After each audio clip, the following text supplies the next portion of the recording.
typically can't be a priority because of the way that it, as fires come up in the everyday work things. So, yeah, it's something operationally kind of within an organization that's like, who have you come across any solutions for this type of thing? I'd be curious. I mean, I always try to be as clear as possible in the invitation and like keep on reinforcing that. But even so, and then and really relevant to the week this week, I never want to come across like as the parent, like, you naughty children, why aren't you keeping your promises? Because that doesn't work either, right? No. Well, the one other thing I'll just quickly add is that at least in this scenario, the interesting thing is that it's not disinterest. At least in what I'm understanding from fellow teammates, it's that it's actually they're going out of their way to let us know, like bummed we can't make it, but so that's an interesting anomaly too. That's true too. Anybody else have a quick view on that before we jump into check-ins? Are people just bad at budgeting their time? Like they think they have more time than they do, or they want to have more time than they do? I think it's a want. Yeah. So they're like, oh, I really want to participate. I want to have the time. And then like the work comes up and people are like, oh crap, like I don't have the time. I made the commitment and I'm wrong.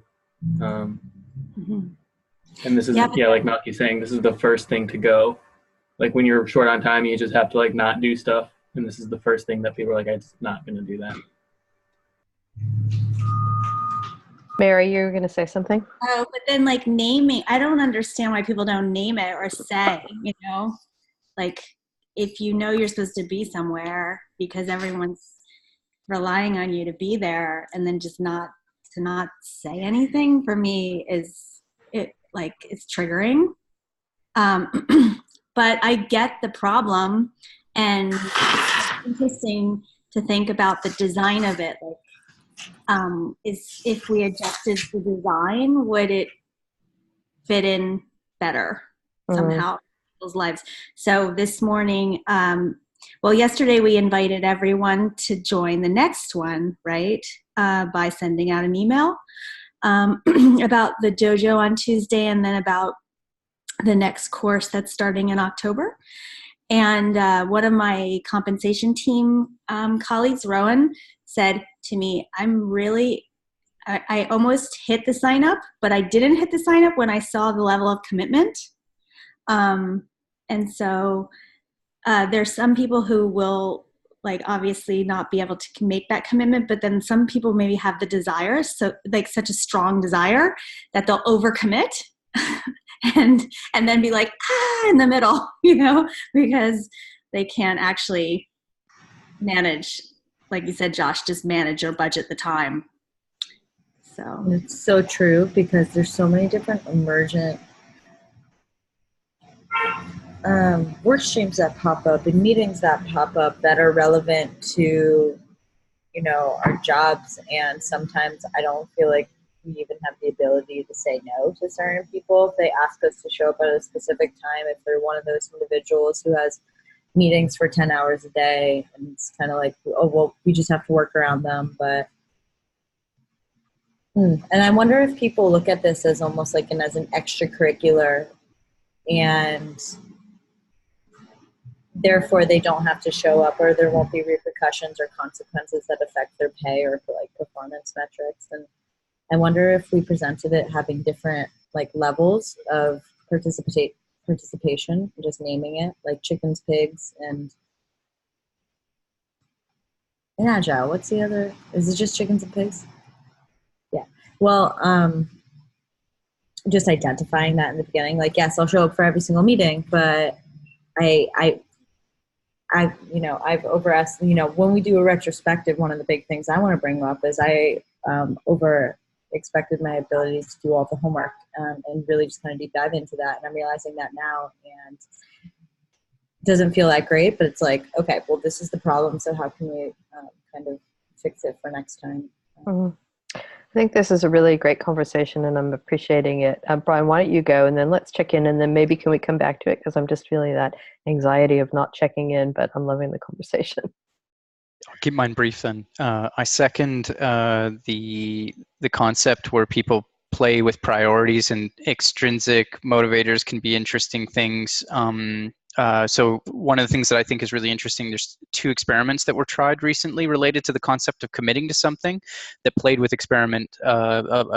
One was the Moshi experiment that Gabe Tumlos did, which was personal development goals and check-ins and accountability by staking ETH. If you haven't checked that out, Susan, I think you should. The other is I can't remember who it was, but they were organizing the talk from the Radical Markets authors, and were again, trying to get people to stake. I didn't even know that there was a stake, but I actually was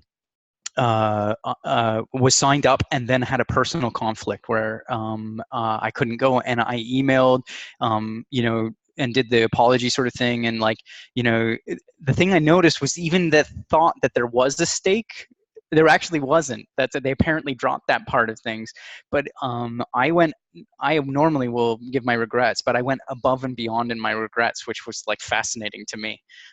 So there's that money commitment or something that deepens a sense of commitment, as strange as that is for human behavior. And then the other was Ian Pilon, our designer this morning, told me he didn't sign up for this first round. He was very interested, but he was new to the mesh. And so he felt like he needed to commit into his team, whereas I felt very comfortable explaining to my team, I think this is related to what we do, and I'm going to disappear from our daily stand-ups for 5 weeks on Mondays and Fridays. So I think that there is something hard. Oh, that's great. Thanks so much. Would somebody like to host the check-in besides me? Go, Sam. Okay, so today's check-in question is, what is alive for you in 3 sentences or less? So, what is alive for you? Like, what's at the surface right now? It could be, so for me, what's alive is that I am so tired and I cannot wait to just sleep in tomorrow. And yeah, that's what's alive for me right now. So Camilla, what is alive for you right now? What is very much alive for me, it's actually very tangible. What's very alive to me is my newly born niece. She is 5 days old. Who's ready to pop? Mary, were you ready to check in? Oh, sorry, I just saw you raise a hand. I can go. So what is alive for me is we just finished grading the projects for the last developer program. So I get to start looking at the next one and imagining all the cool ways it can be better. So it's like a creative ideation phase. So I'm really excited. Thank you. Congratulations. Brian, what's alive for you? I'm really excited, like a kid, to play in a squash tournament this evening, and it's totally recreational beer league kind of thing. But I mean, it's the world to me in the coming hours. That's awesome. Have you ever? So we'll talk about it later. But your next meeting with Joe, you should propose to just do it over a game of squash. Yeah, if he ever comes up to the area, gonna do. Totally. Matthew or Susan? I can go, sure. What's alive for me right now is fall, the season. I am very, very into the weather at the moment and looking forward to a weekend being outdoors. Thank you. Yeah, and on the topic of seasons, what's alive for me is spring. And 2 little ones that are very important in my life are having their first birthdays within a couple of weeks of each other. So got to hang out with one this week, and I'm going to hang out with another one tomorrow. And just, yeah, it's alive for me and brings me a lot of joy. Mary, did you check in? I will do now, thanks. There's multiple things, but the first is the weather for sure, because it was really cold and foggy, and the sun came out. And now I'm happy because it's blue sky, and we're having a big barbecue tonight for my son's water polo team. So I'm glad we're gonna have some good weather. I'm like relieved. We won't be standing freezing in the cold. And so also is the campaign that we sent out, that promotion yesterday for the dojo on Tuesday around self-organization. And the next course has like really high click-through and open rate. So I'm really excited about that, like over 50%. So yay. Very excited. Oh, that's really cool. Thanks, Mary. Thanks, everybody. Thanks, Sam, for hosting. That's great. Sorry, I can't help myself. I just have one more question that I'd love for us to do in a round. So this format, this 5-week, twice a week format is what I guess Kate and I call the classic format, because this is the format we've been running for about 2.5 years in our public courses that we just then translated over to Consensus. So I've been thinking about doing shorter ones or longer ones. So I do a longer one in sector development in Australia. Like it's like a 5-month one where we meet once every 2 weeks. But what I find is lost in that is the compressed energy around getting the assignments done, and kind of the compressed energy of like a 3 or 4 day window with which to bond with your team and get some work done. So my fear is that if we offer a shorter course, everybody will sign up for that and miss out on what I think is the classical experience, which is this 5-week. Any thoughts on that?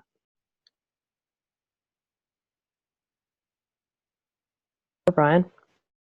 So in product marketing, there's a pragmatic marketing program, and they run a foundations course that can be done very quickly in a single day, that sets common language, does a brief flyover of all the key elements, and creates like just enough depth to get a person sort of curious.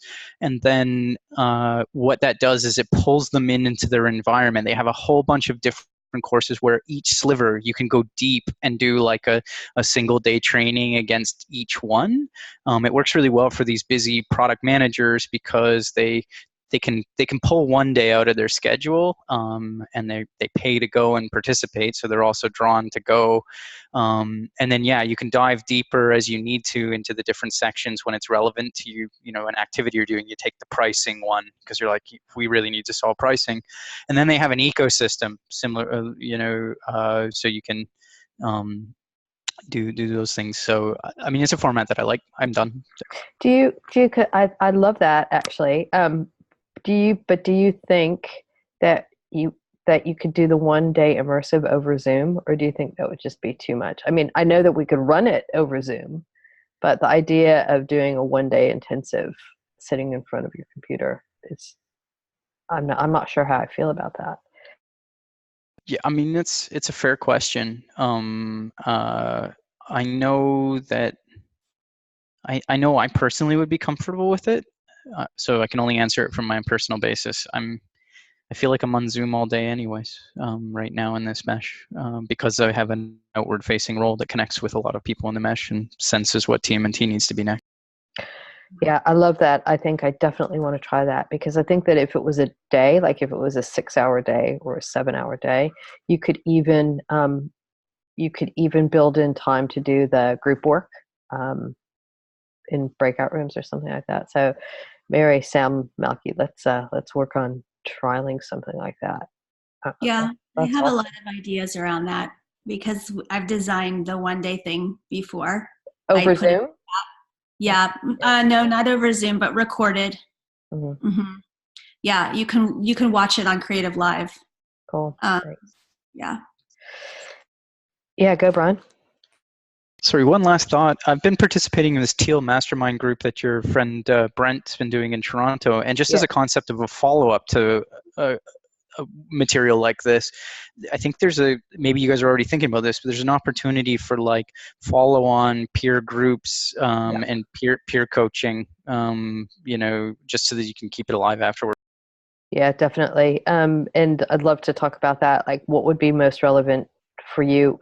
In our public course, we just have an alumni group that goes in fits and starts. But I really like the idea of peer circles, riffing on working out loud circles or development circles as something moving forward. So yeah, I'd love to talk about that as well. But let's segue into the work for this week. Did any of you do your immunity to change map? Cool. I would love if any of you would want to share that, since there's only 3 of you, rather than breaking out into our team groups. How do people feel about maybe those of you that feel willing to share could do so, and maybe just take a round of questions or reflections on your maps? How does that feel?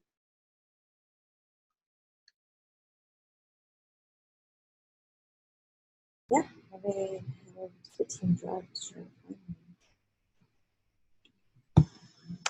Who'd like to go first?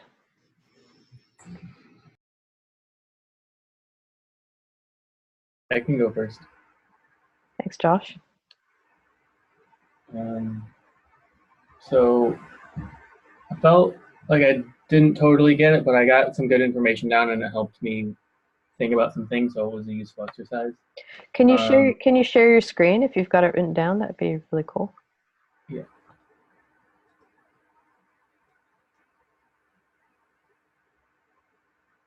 Okay.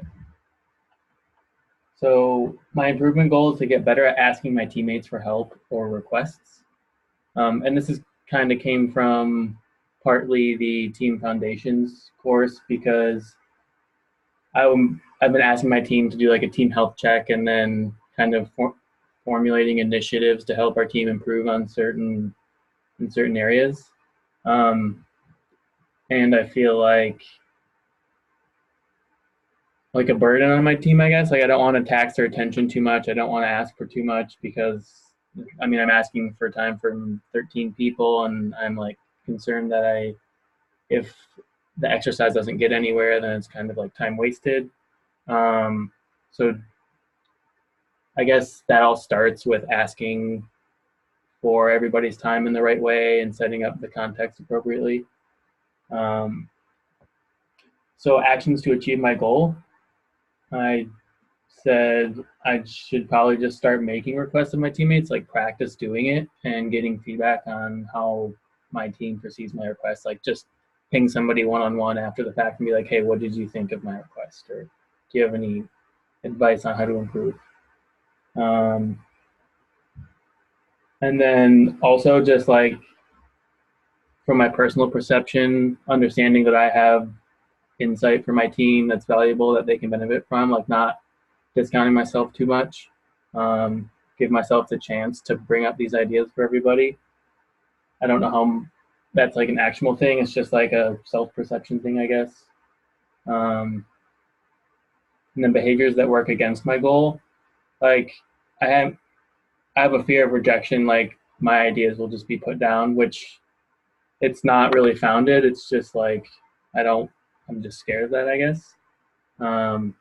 Because that hasn't happened. Like, my team is super supportive of the ideas I bring forward, and we've gone through everything I've asked of them. Like, my team's great. I just have that fear, I guess, I need to get over. And like I said, I don't want to be a burden on my team. So it's just stemming from self-doubt. And that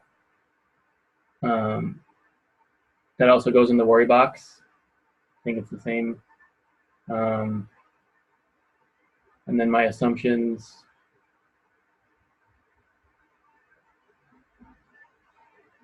are basically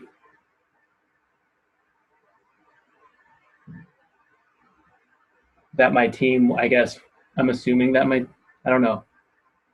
I don't have this well thought out too much, but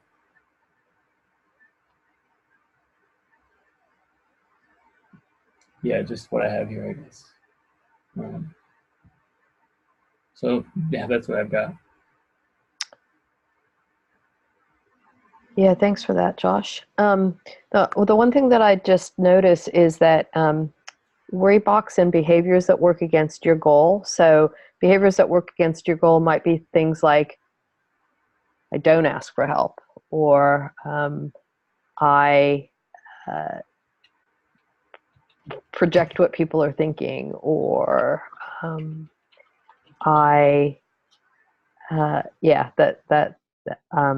those are the types of things for the behaviors you do instead. Anybody else have a reflection or question for Josh on his very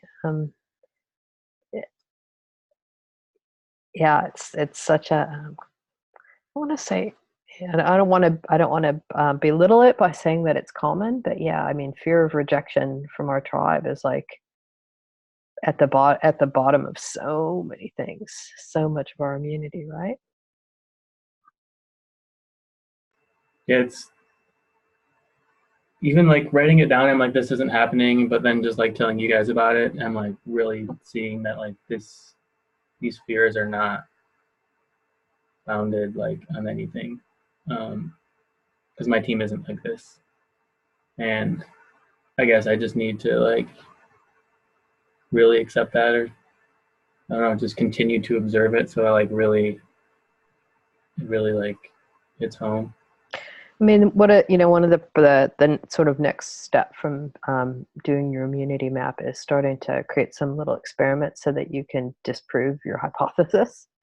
So what can you start to do to start to test that, oh, actually, you're not wasting their time when you ask them for help, and no, they really do want to, be in service to whatever you're trying to manifest for the team.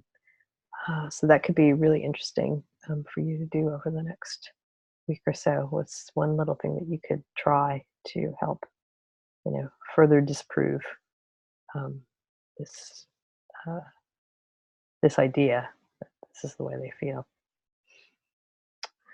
Anybody else have anything to share for Josh?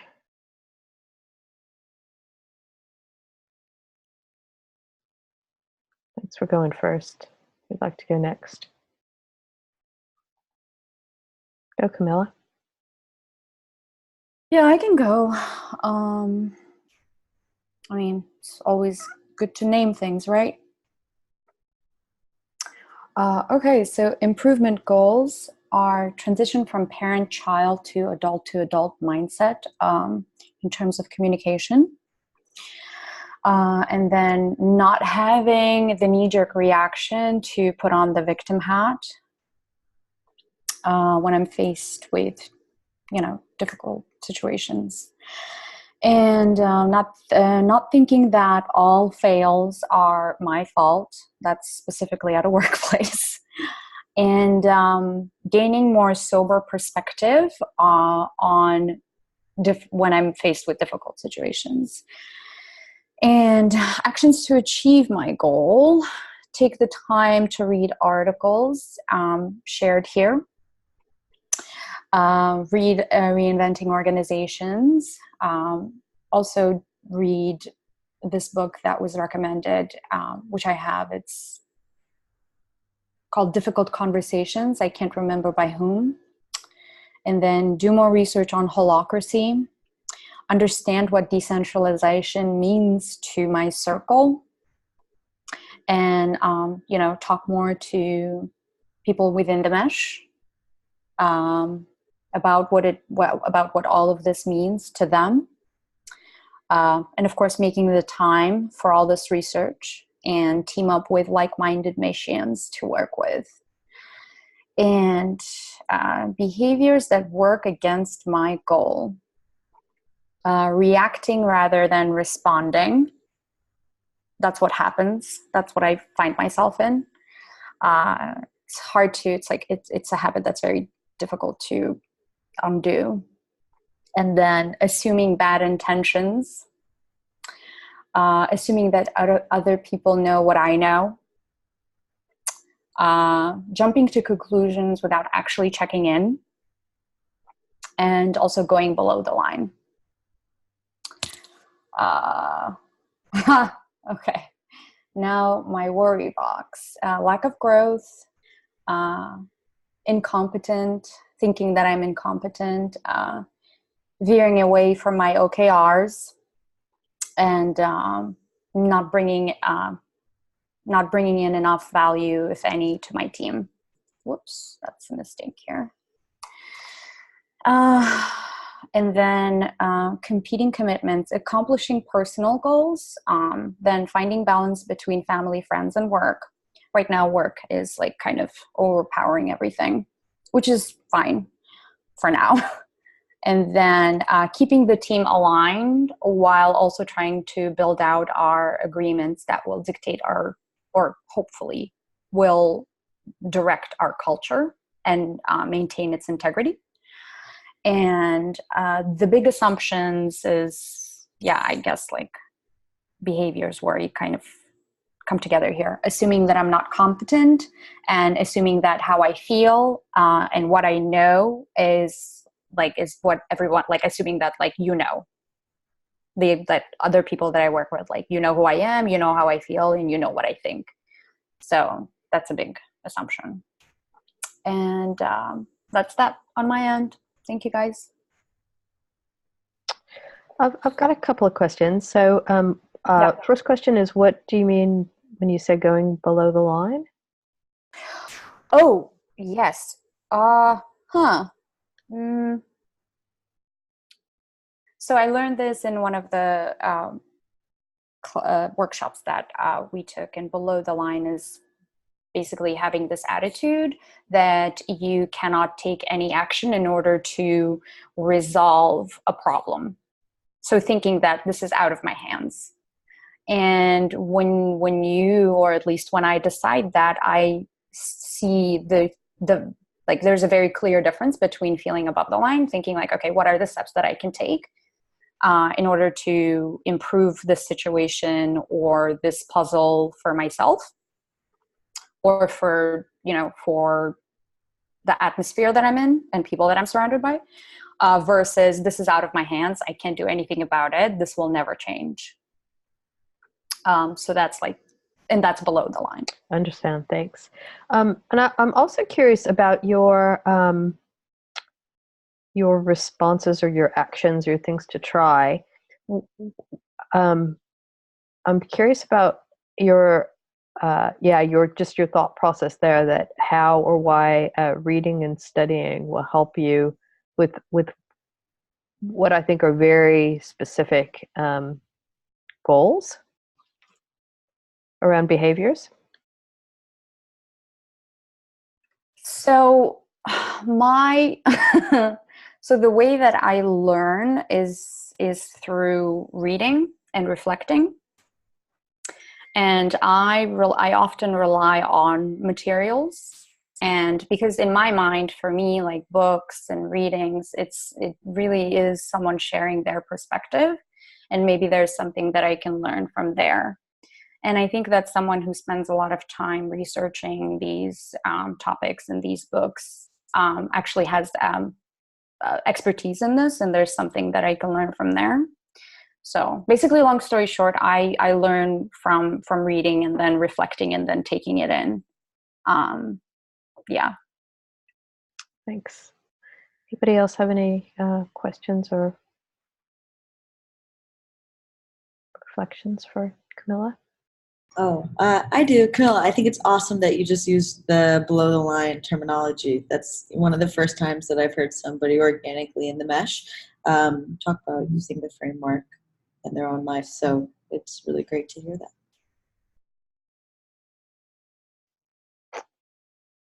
That was great. Thanks, Camilla. I'd like to go.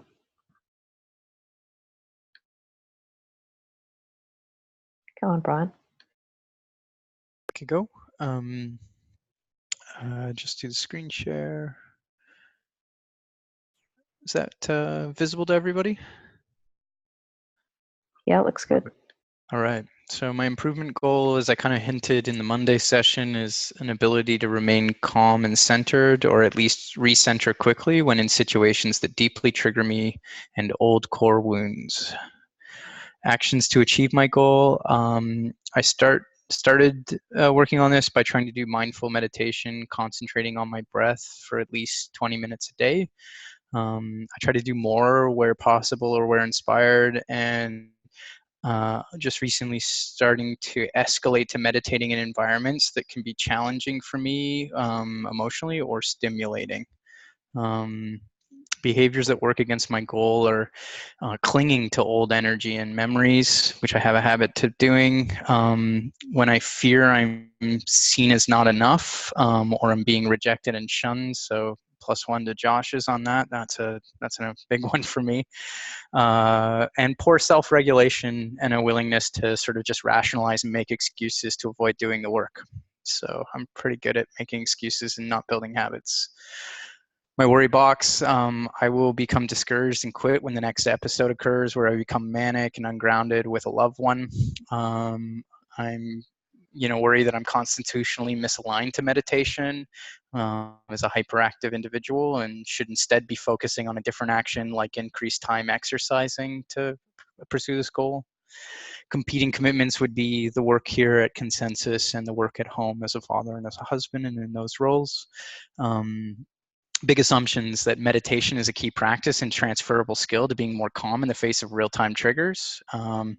I assume that this will be hard for me to do, that all of what I've written here seem to be in that vein, I'm personally not well suited to trying this or building habits. I heard that when I reflected on my other boxes.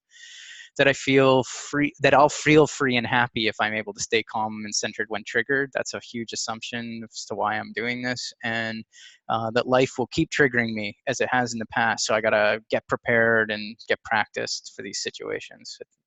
To call that out as an assumption. I think some of those assumptions I feel they're fair, but they are there. Any questions for me?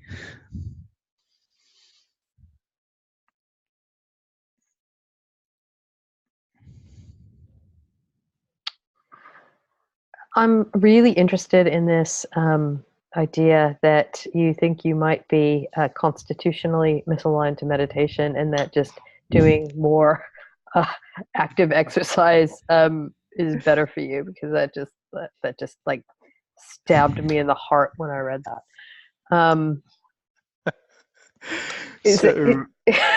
Can you say more about that? Yeah, I absolutely can.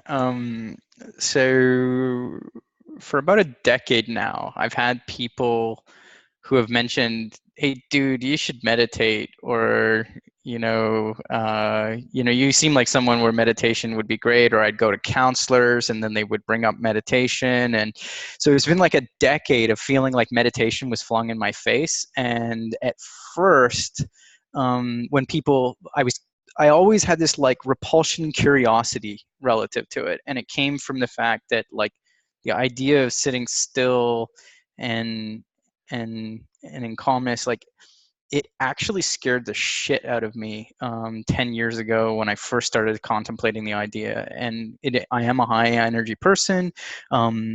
Sitting still and doing nothing was like the definition of insanity to me at that time. And when I was like curious and I'd ask them, so what is meditation? And I'd be like, oh yeah, that's runner's high. That's what I get after running for 5K. My mind completely goes clear. I feel wonderful. I'm happy. And there's not a single thought in my head. I'm just watching the world go by one step at a time. And so that's where this increased time exercising, once people started to describe what it was, I was like, well, that's what happens when I'm training for my triathlons. So, but what happened was when the kids came, I couldn't train for triathlons anymore. And immediately all my endurance athlete stuff went out the window. And that's why I'm starting to consider meditation. But yeah, my fear was that I'm constitutionally misaligned because of all my fear, like my fear around it and my natural constitution of just being very hyper mind, hyperactive, easily distracted.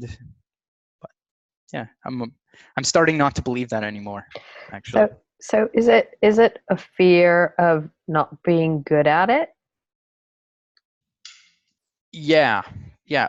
Or like sometimes maybe I have this belief system that some people are naturally quite good at some things and some people are naturally not. And I believe that there's the opportunity to work to be good, to create at some level of, ability in anything. But I'll admit that when something's not a natural strength for me, I generally shy away from dedicating a boatload of time to working on it. So Yeah, so I would just maybe just invite that in your big assumptions. Maybe in addition to this will be hard to do. Maybe that one onion layer deeper is, I think I'm not going to be good at it. yeah, that's fair. I think you brought that out nicely with some of those questions. Thank you, Susan. Pleasure. Anybody else? I'm just curious, anybody else here a regular meditator?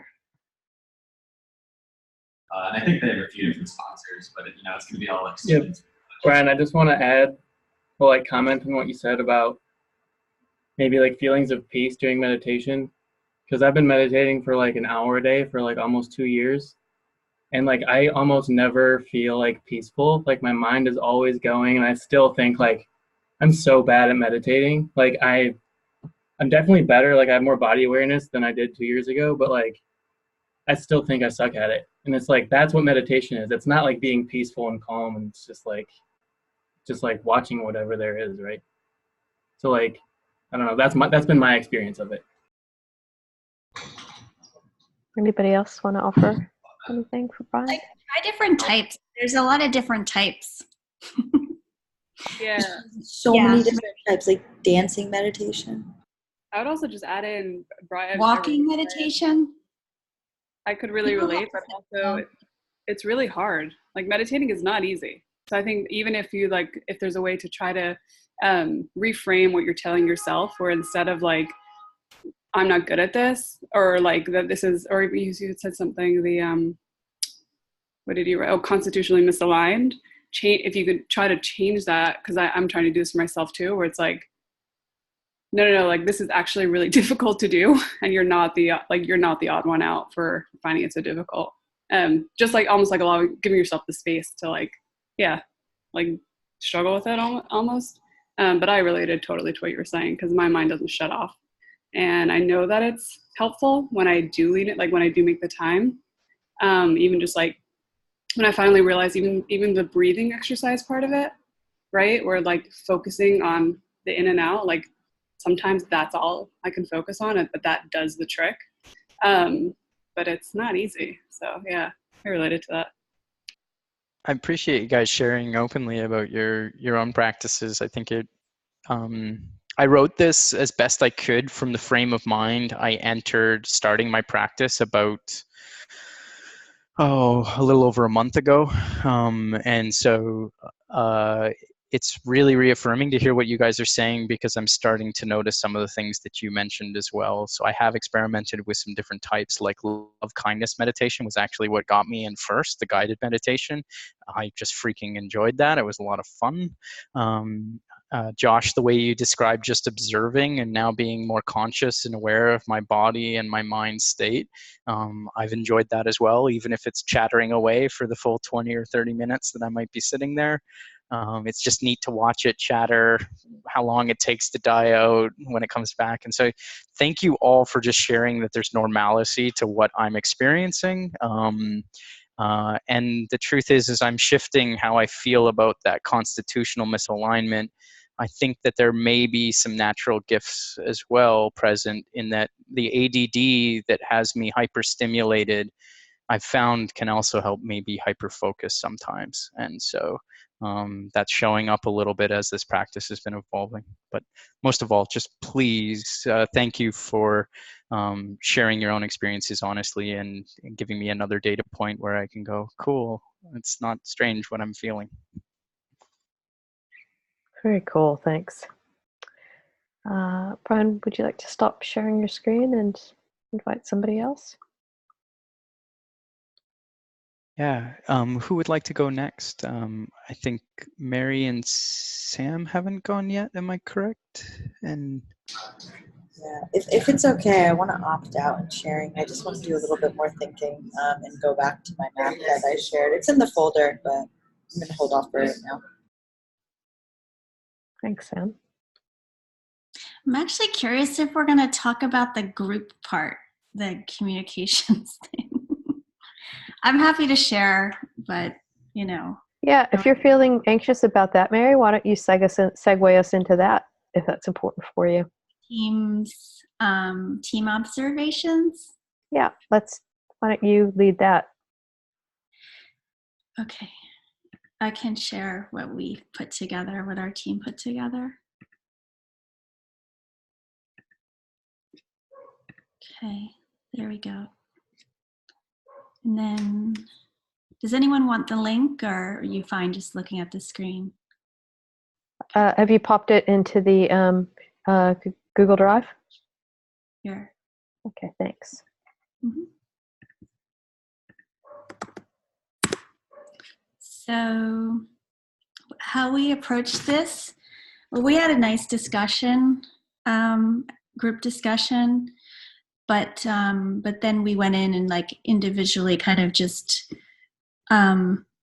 put together our thoughts around the questions from a team perspective around the team for this course, and then individual teams that we're working on. And I wonder if we interpreted the assignment correctly. That was my first thing that I was wondering about. You absolutely did, and hopefully you've seen that there's enough wiggle room in the assignments for you to interpret them as whatever is relevant for you. So yeah, absolutely. I'm not used to assignments like that, so it's interesting, but that's good. Okay, right. It's not like a right or wrong. I love that. I know. So I did notice some patterns, and now in retrospect, we decided to do this Google Doc, but I wish we did use Mural, because then like visually, I think I would have been able to right now say, oh, here are all the patterns. But if you look through, I think that everyone is feeling, or our team is feeling pretty like this is a really loving container, and that these exercises are wonderful, really. And new relationships are being formed, bonds are being formed, that there isn't any violent communication amongst us. Lots of space for participation, authenticity, and openness. So I think communication-wise, we're doing great. Those are the patterns that I think Brian, Sam, and I noticed. Sam, Brian, do you have anything to add? Nope. Okay. It gets more interesting when you dig into our individual teams. Yeah, this is good stuff. Yeah. So do you want to talk, Brian, about TNMT for a sec? Sure. I'll pick one of the bullet points. I think the second two aren't particularly exciting. The first bullet point is communications in TMNT. So we can be very candid and polite generally as a team. We do find that, and I noticed this in particular, that we trend towards fairly aggressive forms of communication, though, when one member or more is upset or frustrated by an external circumstance, or if there's a sense of urgency, whether it's real or perceived, starts to emerge. The cases where we're venting frustrations, it's not uncommon for members to blow off a little bit of steam, not directed at any one individual in the team, but still something I personally wish we could avoid where possible. Or maybe address in the moment and talk about it. There is some great communication, though, sometimes happening where people are owning, sorry, I just vented. Others are rallying around and saying, no, it's okay, it's good, and so there's check-ins, which is like super cool. And then there was a piece of feedback recently that highlighted this other thing where, like, some of the founding members of the team have worked together for years and years, particularly myself and Victor. We have familiar habits, and we can very directly and tersely communicate and criticize each other's work. And we sometimes are doing this rather comfortably or defaulting to it in front of the whole team. And we had some team members who were kind enough to reach out and say that when we do this, we move really fast, we completely jump ahead of the whole team, can make an environment really uncomfortable for others to communicate in. And so we're starting to realize how to like see when we're catching that pattern and back out of it to make sure there's more space for the team. So these are the things we're working on and noticing as a team. The other things, feel free to read the bullet points. Thanks. Thanks, Brian. Sam, what do you think? You want to say anything about global ops DNA here? Sure. So I started typing some things, and then I saw what you wrote, and you really encapsulated a lot of what's going on pretty well. I mean, I have my initial thoughts about communication that I didn't write down because I think I'm better at expressing things verbally than I am when I write them down or build a deck or something. But in terms of our team, I think that something that we're missing, just specifically in global ops, is the listening component. And specifically, I think in my case, working with people who may be who come from a totally different background and look differently, and sometimes may be more comfortable with only listening to people who are at that similar level of experience that they are, and not listening to others who they may not deem have as much experience. And then, so that's one thing that is frustrating and super alive for me whenever I think of communication within that little team. Mm-hmm. Mary, if you wanted to. Yeah, speaking about the backgrounds, I think is really, for me, what comes up is this, like the vernacular, or like the words that we are using are not always meant to be, or the definition like the definition I have of design may be a different, Susan may have a different definition of, I'm just going to take the word design. And so that's been like, for me, a real struggle. I mean, I'm only 3 months in, but it's been like really interesting to observe a lack of clarity and like how cloudy it can be when people are talking to each other, because I think they think that sometimes we think we are understanding each other, but we're not understanding each other at all. And so that's been really, really challenging. Yeah. And then, I mean, just like we were bringing up earlier, this one here is another one that's happening quite a bit, is like some members will just drop out, right? They won't show up, or not say where they are, and they may have accepted the meeting or like are regularly there on other occasions, and then all of a sudden they just aren't there, and then that breaks like trust and communication and around, you know, the flow of work. It's really challenging. I don't know. I think that's for solutions. I don't know if we can really speak to this piece because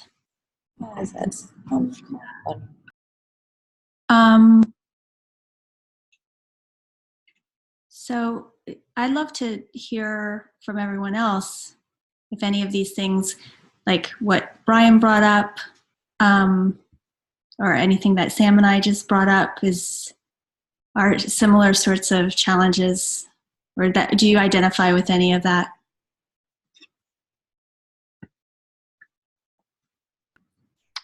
I mean, I identify with all of it, and what's coming up for me really strongly is the listening component of this. And I know that sometimes for me, for example, I think I try to listen well for meaning, but also knowing that I naturally make assumptions, because it's almost like unless and unless you're looping back with every single thing you hear, there is a level of projection and assumption that we make in every conversation, right? And so I wonder what the, when I think about TMNT, and I think, co-located, have been working together for a while, as opposed to DNA, like we're all distributed, we're all pretty much new.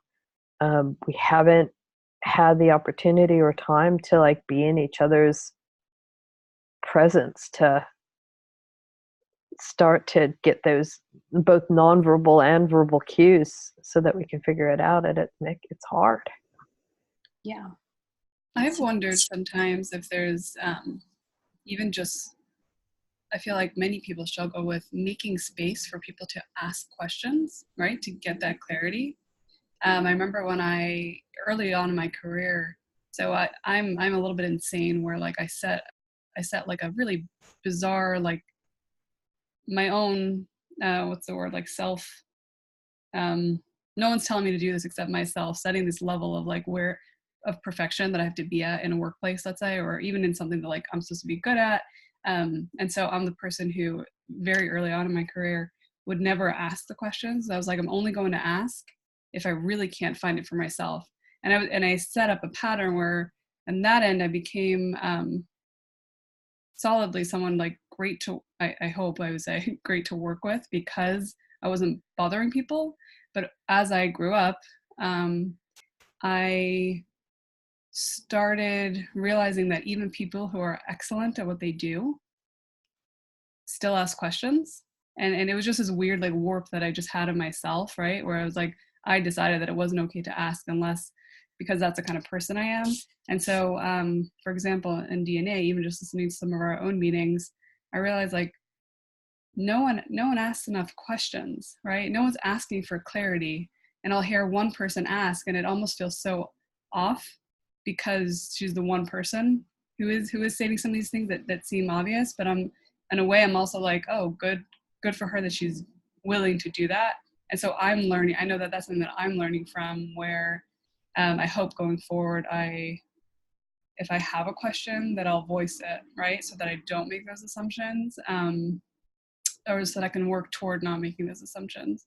But there's definitely something with, I can't imagine I'm the only one who's worked that way, right? So like maybe something we can build in and creating a space to lend itself to a more comfortable place that questions should be a part of the process or something. I don't know.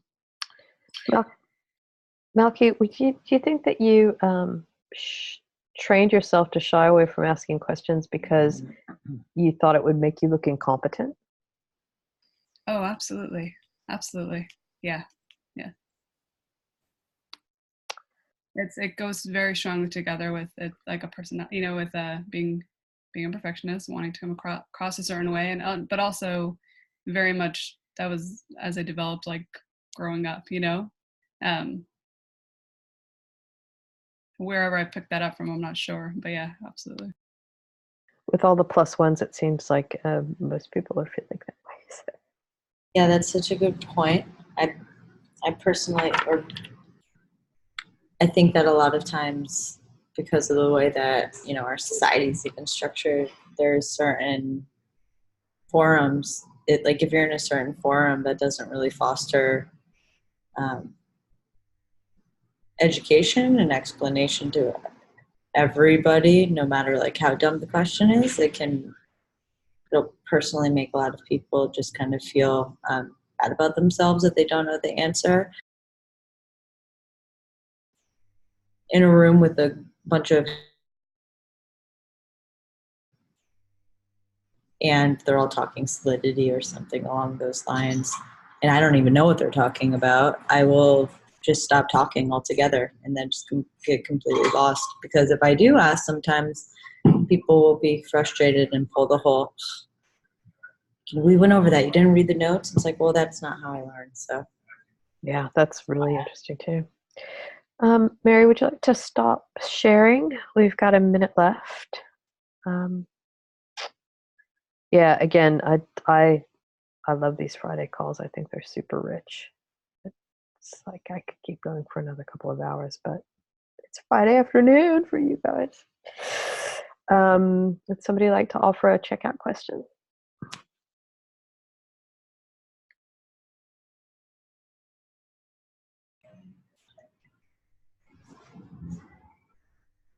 What's your favorite genre of music?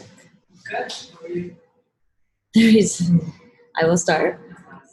My favorite genre of music is dancehall and reggaeton. My favorite genre of music is just guitar-based rock in general.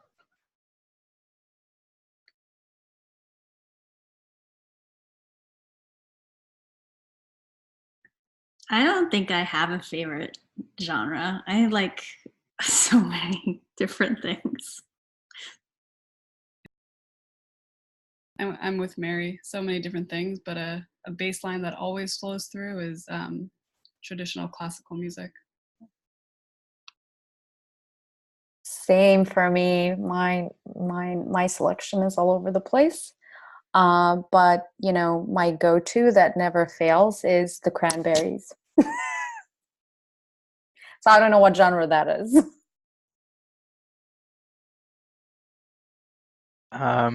Yeah, I like music. more music, please. But I default to classical and EDM mostly. What's EDM? Electronic dance music. So again, I'm just picking a super broad category because I love a lot of the subgenres. Yeah, I like drum and bass and like ambient electronic music. I also really like jazz music. Starting a podcast called Jazz and Eggs. In the mornings, I sit on my windowsill eating my eggs, just overlooking all the people moving and grooving through Williamsburg, and I always have an internal dialogue. All right, jazz and eggs, people. Have a great weekend. See you on Monday. Thank you. Bye. Bye. Thank you guys. Bye. Good weekend, guys.